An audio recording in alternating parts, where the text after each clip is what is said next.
রোহিত শর্মা টি-20তে অবসর নিয়েছেন বিশ্বকাপ জিতে।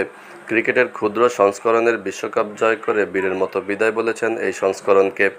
রোহিতের অবর্তমানে টি-20তে ভারতের প্রথম সিরিজ জিম্বাবুয়ের সঙ্গে নেতৃত্ব দিচ্ছেন শুভমান গিল।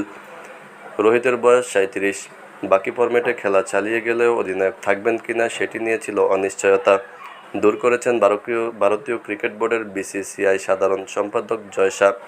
তিনি জানিয়েছেন, ওয়ানডে ও টেস্টে ব্লু আর্মিদের অধিনায়ক থাকছেন রোহিতই। জয় সাহারার বরাত দিয়ে বিষয়টি নিশ্চিত করেছেন বার্তা সংস্থা এএফপি।